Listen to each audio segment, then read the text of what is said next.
Perkenalkan, nama saya Ayu Margareta, NIM 2020202135. Baiklah, tujuan saya membuat video ini adalah untuk memenuhi tugas UTS pada mata kuliah Al-Quran Hadis. Baiklah, surah pertama yang akan saya bahas adalah surah Al-Fatihah. Al-Fatihah artinya pembuka, terdiri atas 7 ayat dan termasuk surah Makkiyah. Kandungan surah Al-Fatihah: dalam surah Al-Fatihah sangat jelas, yakni nilai religius, sehingga segala sesuatu itu kita awali dengan menyebut nama Allah. Ayat tersebut juga mengandung nilai sopan santun dan nilai kasih sayang, yang mana disebutkan dalam ayat ketiga, yaitu Ar-Rahmanir Rahim, yang maha pengasih dan maha penyayang. Ayat kedua yaitu surah Al-Falaq, artinya waktu subuh, terdiri dari 5 ayat dan termasuk surah Madaniyah. Kandungan surah Al-Falaq mengandung isi adzah, permintaan perlindungan kepada Allah Subhanahu wa Ta'ala dari segala kejahatan makhluknya, yang mana dalam ayat pertama itu Qul a'udzu birabbil falaq, yang artinya aku berlindung kepada Allah, sang penguasa subuh. Makhluk ini bisa siapapun dan apapun, termasuk dirinya sendiri yang merupakan ciptaan Allah. Dalam memohon perlindungan dalam surah Al-Falaq ini, Allah disebut dengan sifat Rabbul Falaq. Selanjutnya adalah surah Al-Kafirun. Surah Al-Kafirun terdiri dari 6 ayat, artinya orang-orang kafir, dan termasuk surah Makkiyah. Kandungan surah Al-Kafirun berisi tentang menunjukkan perbedaan sesembah dan ibadah kaum muslim dengan orang-orang lain, seluruh kekufuran atau satu agama dan bertentangan dengan Islam. Surah Al-Kafirun ini berisi penolakan tegas atas ajakan bangsa kaum Quraisy untuk menyembah berhala walau sesaat dengan tujuan apapun, yang mana dalam surah ini ayat terakhir yang berbunyi lakum dinukum waliyadin, agamamu bagi agamamu dan agamaku bagi agamaku. Selanjutnya yaitu surah Al-Maun. Surah Al-Maun artinya barang yang berguna, terdiri atas 7 ayat. Kandungan surah Al-Maun, Allah menghadap pertanyaan kepada Nabi Muhammad, apakah engkau mengetahui orang yang mendustakan agama dan yang maksud dengan orang yang mendustakan agama?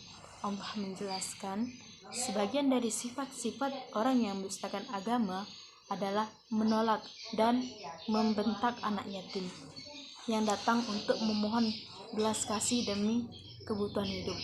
Penolakan terhadap anak yatim tersebut menunjukkan sifat penghinaan dan takabur, yaitu merasa diri sendiri lebih besar derajatnya dari orang lain. Sifat takabur tersebut merupakan sifat tercela yang tidak disukai Allah Subhanahu wa Ta'ala. Baiklah, surat selanjutnya adalah surah An-Nasr yang berbunyi A'udzu billahi minasyaitonir rajim. Bismillahirrahmanirrahim. Idza jaa'a nasrullahi wal fath wa ra'aitan nasa yadkhuluna fi dinillahi afwaja innahu kana tawwaba. Kandungan surah An-Nasr adalah, surah ini merupakan surah terakhir yang turun dalam Al-Quran, sebagaimana diterangkan dalam sebuah hadis dari Ibnu Abbas radhiyallahu anhu, di mana diriwayatkan bahwa beliau pernah bertanya pada Ubaidillah bin Abdullah bin Utsbah, Tuhanku, engkau surah terakhir yang turun dalam Al-Quran secara sempurna. Aku jawab, aku tahu, yaitu surah An-Nasr. Apabila telah datang pertolongan Allah dan kemenangan, beliau lantas mengatakan, engkau benar. Hadis riwayat Muslim nomor 3024. Selanjutnya adalah surah Al-Ikhlas yang berbunyi A'udzu billahi minasyaitonir rajim. Bismillahirrahmanirrahim. Qul huwallahu ahad, Allahus samad, lam yalid wa lam yulad wa lam yakul lahu kufuwan ahad. Kandungan surah Al-Ikhlas. Adapun pokok kandungan dari surah Al-Ikhlas adalah penegasan keesaan Allah Subhanahu wa Ta'ala yang menolak segala macam kemusyrikan dan menerangkan bahwa tidak ada sesuatu yang dapat menyamainya. Surah Al-Ikhlas berbicara tentang tauhid murni, hanya kepada Allah Subhanahu wa Ta'ala yang menciptakannya dari segala kekurangan dan membebaskannya dari segala kesyirikan. Surah ini juga membebaskan hamba dari kesyirikan atau dari neraka. Surah ini juga dinamakan dengan surah At-Tafrid, At-Tajrid, dan At-Tauhid. Baiklah, selanjutnya adalah surah Al-Kautsar. Kandungan surah Al-Kautsar adalah A'udzubillahi minasyaitonirrajim. Bismillahirrahmanirrahim. Inna a'tainakal kautsar fasholli lirabbika wanhar inna syani'aka huwal abtar. Dalam surah Al-Kautsar pada ayat pertama menjelaskan bahwa Allah telah memberi nikmat dan anugerah yang tidak terhitung nilainya. Nikmat itu berupa kenabian, agama yang benar, petunjuk dan jalan yang lurus yang dapat membawa kebahagiaan hidup di dunia maupun di akhirat. Kandungan ayat kedua adalah pada ayat kedua Allah memerintahkan sholat dan berkorban. Allah telah memberikan nikmat yang banyak, maka hendaknya Nabi Muhammad SAW bersyukur dengan cara mendirikan sholat dan menyembelih kurban. Untuk kamu sedekahkan kepada orang yang membutuhkan. Baiklah, surah selanjutnya adalah surah At-Tin yang berbunyi A'udzubillahi minasyaitonirrajim. Bismillahirrahmanirrahim. Wat-tini waz-zaitun wa turi sinin wa hadzal baladil amin. Laqad khalaqnal insana fi ahsani taqwim. Tsumma radadnahu asfala safilin illal ladzina amanu wa amilus solihati falahum ajruhum ghairu mamnun. Fama yukadzibuka ba'du biddin alayhisallahu biahkamil hakimin. Kandungan surah At-Tin adalah surah ini menjelaskan bahwa manusia adalah makhluk terbaik secara rohani dan jasmani. Tetapi mereka akan dijadikan orang yang sangat rendah apabila tidak beriman dan beramal soleh. Allah Subhanahu wa Ta'ala adalah Hakim yang Maha Adil. Selanjutnya adalah surah Al-Mujadalah ayat 11 yang berbunyi A'udzubillahi minasyaitonirrajim. Bismillahirrahmanirrahim. Ya ayyuhalladzina amanu idza qila lakum tafassahu fil majalisi fafsahu yafsahillahu lakum wa idza qila shuzu fanshuzu yarfa'illahu alladzina amanu minkum walladzina utul ilma darajat wallahu bima ta'maluna khabir.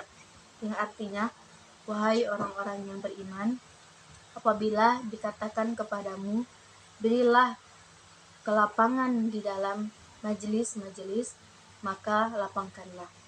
Niscaya Allah akan memberi kelapangan untukmu. Dan apabila dikatakan, berdirilah kamu, maka berdirilah. Niscaya Allah akan mengangkat derajatmu. Orang-orang yang beriman di antaramu dan orang-orang yang diberi ilmu berapa derajat, dan Allah Maha mengetahui apa yang kamu kerjakan. Dari kutipan buku Tafsir Al-Misbah tulisan Quraisy Syihab ditulis Ashabun Nuzul atau sebab-sebab turunnya surah Al-Mujadalah ayat 11 ini adalah suatu saat di hari Jumat di mana Rasulullah Shallallahu Alaihi Wasallam bisa menggelar majelis ilmu pada teras Masjid Nabawi dengan para sahabat dan kaum muslim lainnya.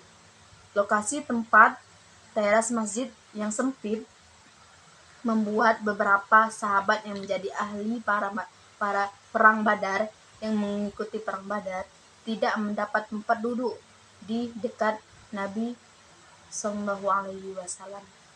3. Baiklah, selanjutnya saya akan menjelaskan tentang surah Ar-Rahman ayat 33, yang mana yang berbunyi A'udzubillahi minasyaitonirrajim. Bismillahirrahmanirrahim.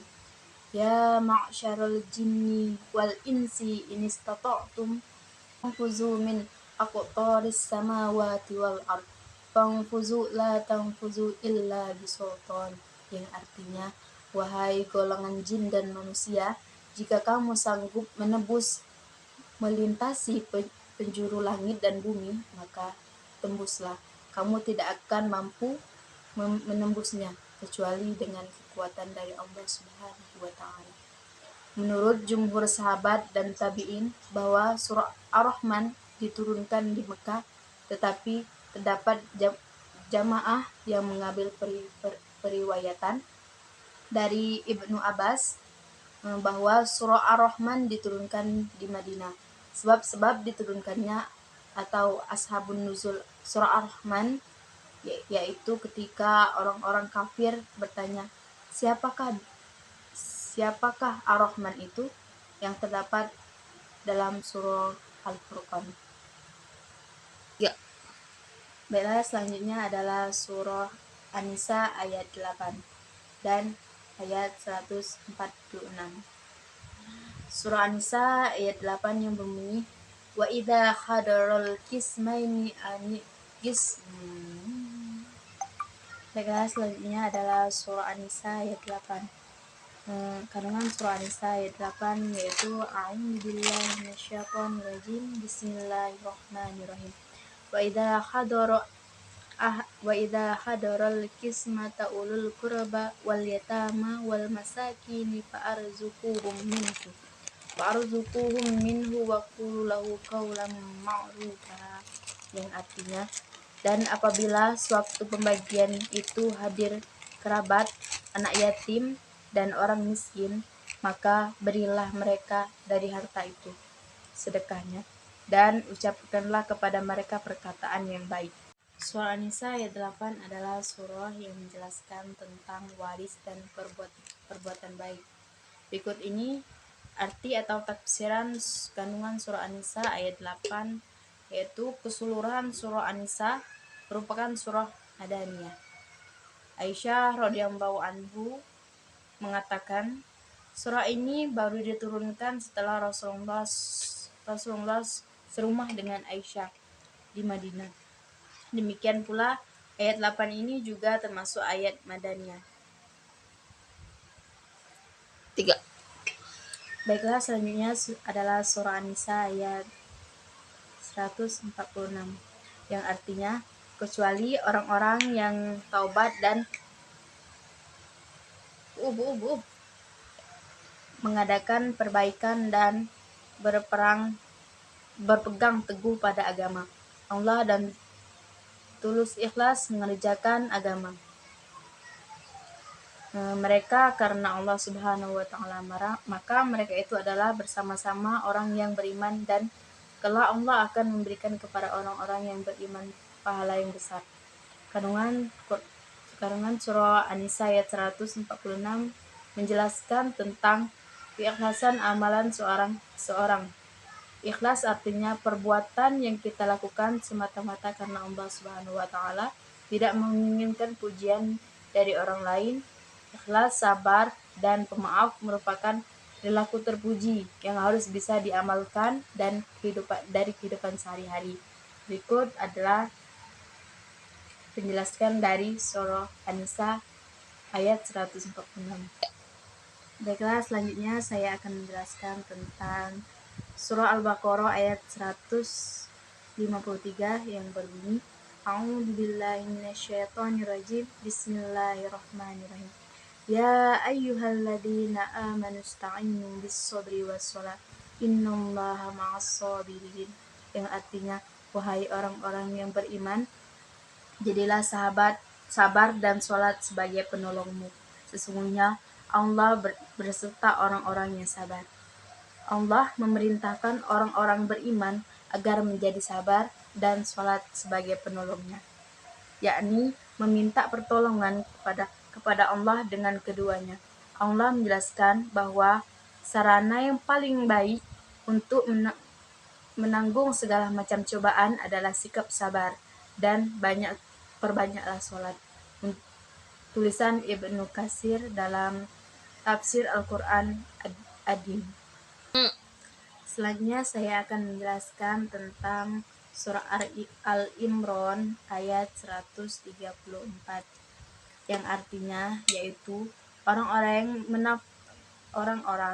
yang menafkahkan hartanya baik di waktu lapang maupun sempit, dan orang-orang yang menahan amarahnya dan memaafkan kesalahan orang lain. Allah menyukai orang-orang yang berbuat kebajikan. Surah Al-Imran ayat 134 menjelaskan 4 karakter orang bertakwa, yakni gemar berinfak, menahan amarah, memaafkan, dan suka berbuat baik. Karakter orang bertakwa yang pertama adalah gemar berinfak, baik dalam kondisi sempit maupun dalam kondisi lapang. Berinfak baik dalam keadaan kaya ataupun miskin, saat banyak uang maupun di tengah keterbatasan. Infak merupakan kunci pertolongan Allah. Terkadang orang merasa berat berinfak karena merasa hartanya jadi berkurang. Padahal infak pada hakikatnya tidak mengurangi harta, justru dengan infak harta menjadi bertambah dan berkali-kali lipat. Baiklah, selanjutnya saya akan menjelaskan surah Al-Anfal ayat 27.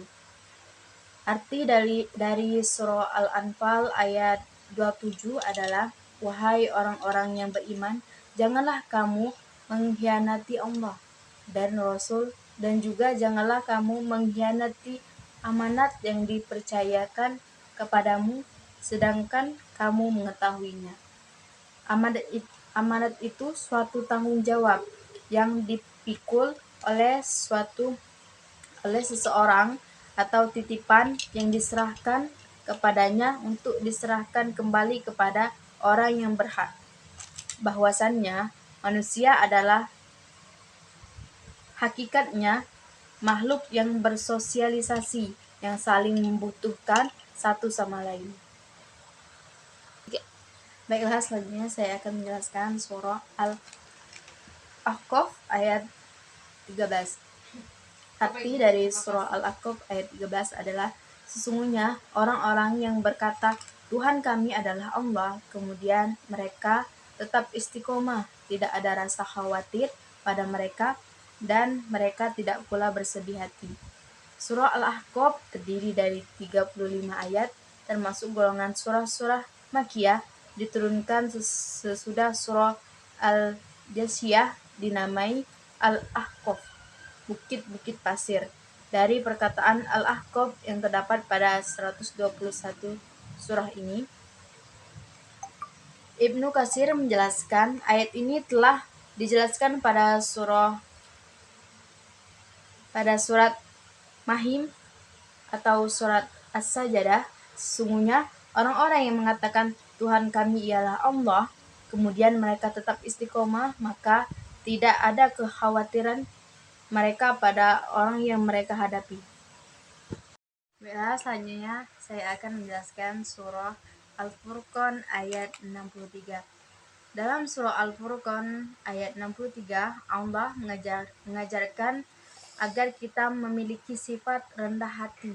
Sifat rendah hati ini harus diwujudkan dalam setiap perilaku, baik terhadap diri sendiri, terhadap Allah, maupun terhadap orang-orang jahil di sekitar kita. Seorang muslim yang memiliki sifat rendah hati akan mendapatkan keridhaan Allah Subhanahu wa ta'ala baik di dunia maupun di akhirat.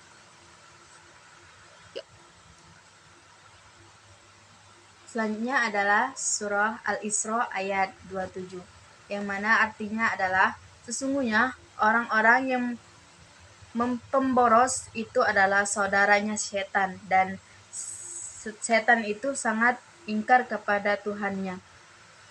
Al-Quran Surah Al-Isra ayat 27. Dalam Surah Al-Isra ini di dalam Al-Quran dan termasuk golongan surah Makkiyah.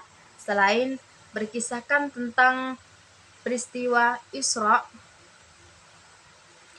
Mi'raj Nabi Muhammad SAW, surah Al-Isra juga membahas anjuran untuk berperilaku baik dan melarang sifat boros. Selanjutnya adalah surah An-Nahl ayat 114. Arti dari surah An-Nahl ayat 114 adalah, maka makanlah yang halal lagi baik dan rezeki yang telah diberikan Allah kepadamu, dan syukurilah nikmat Allah jika kamu hanya menyembah kepadanya.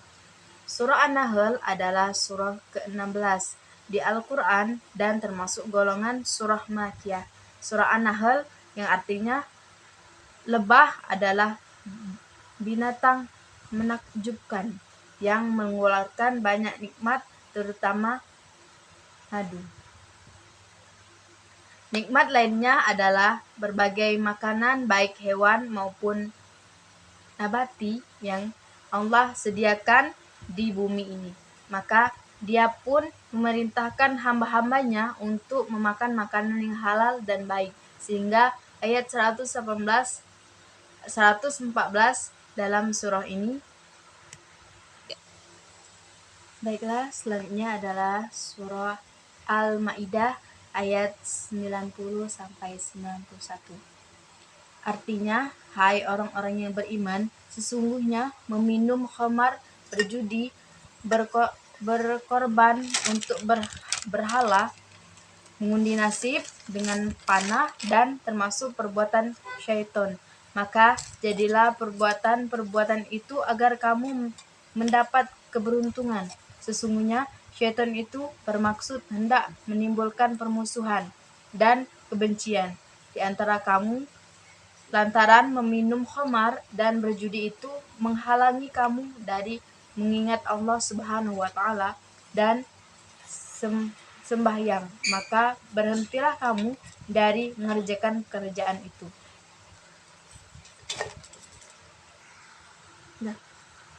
Baiklah, selanjutnya saya akan menjelaskan surah Az-Zumar ayat 23. Arti dari surah Az-Zumar ayat 23 adalah, katakanlah, hai hamba-hambaku yang melampaui batas terhadap diri mereka sendiri. Janganlah kamu berputus asa dari rahmat Allah, sesungguhnya Allah mengampuni dosa-dosa semuanya. Sesungguhnya Dialah yang Maha Pengampun lagi Maha Penyayang. Di surah ini dirangkum dari berbagai sumber tafsir. Dari surah Az-Zumar ayat 23 ini secara umum mengandung hal-hal yang berkaitan dengan keimanan dan juga meningkatkan rasa optimis akan adanya ampunan dari Allah Subhanahu wa taala. Beberapa di antaranya yaitu jangan putus asa dari rahmat Allah Subhanahu wa taala. Terus akan mengampuni dosa-dosanya, dan Allah Subhanahu wa taala Maha Mengampuni dan Maha Penyayang. Selanjutnya, janji Allah Subhanahu wa taala kepada Nabi Adam alaihissalam. Dalam sebuah hadis qudsi telah disebutkan bahwa ayat ini merupakan janji Allah Subhanahu wa taala kepada Nabi Adam alaihissalam setelah diturunkan ke dunia. Nabi Adam berkata, wahai Tuhanku, sesungguhnya Engkau telah membuat iblis mampu menguasaiku dan keturunanku, dan aku tidak sanggup membendungnya kecuali atas izinmu. Tiga. Selanjutnya saya akan menjelaskan surah An-Najm ayat 39 dan sampai 42. Surah An-Najm adalah surah Makkiyah, surah Allah yang turun sebelum Nabi hijrah dari Madinah. Dalil yang menunjukkan hal tersebut adalah hadis yang diriwayatkan oleh Ibnu Abbas.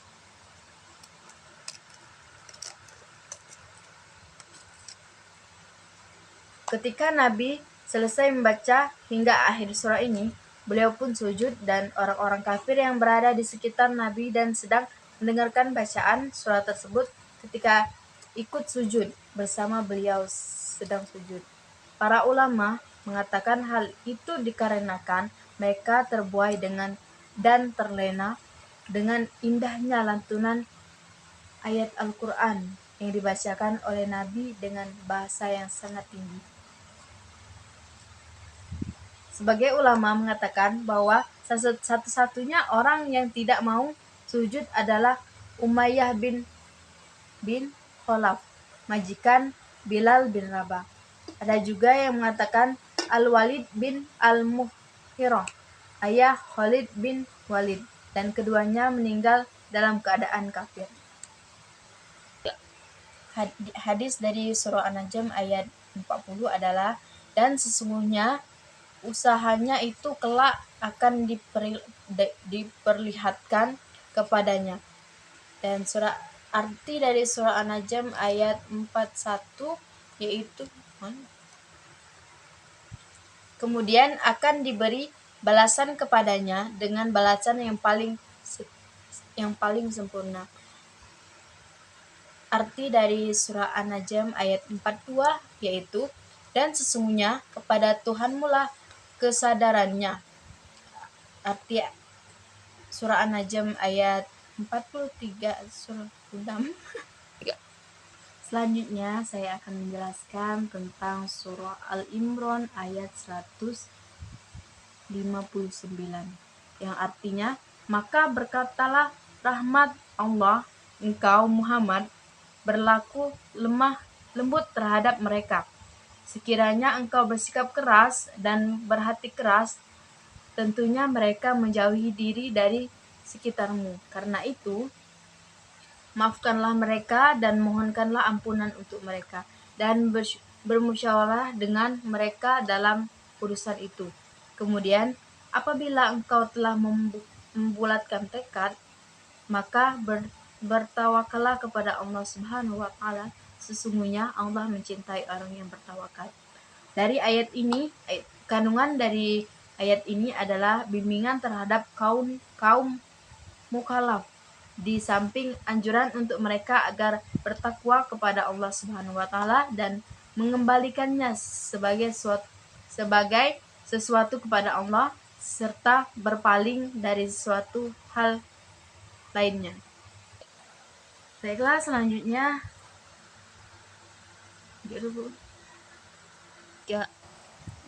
baiklah, surat terakhir adalah surah Al-Hujurat ayat 13.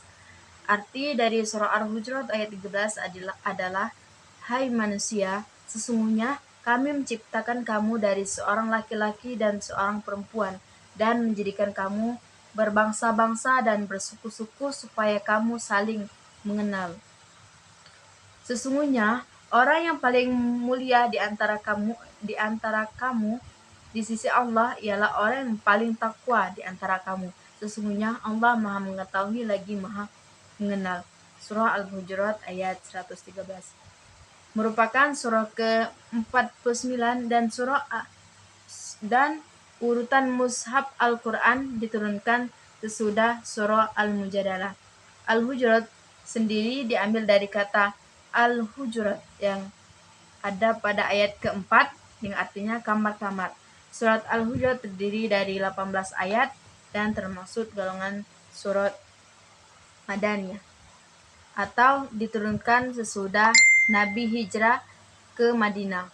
Pokok kandungan dalam surah Al-Hujurat adalah melengkapi dasar-dasar kesopanan yang tinggi serta menunjukkan manusia kepada pekerti-pekerti utama. Selain itu juga menjelaskan sikap para muslim terhadap Allah Subhanahu wa Ta'ala dan Rasul-Nya. Baiklah, itulah tadi pemaparan materi dari saya. Apabila ada kata-kata yang salah, saya mohon maaf. Kepada Allah saya mohon ampun. Saya akhiri. Wassalamualaikum warahmatullahi wabarakatuh.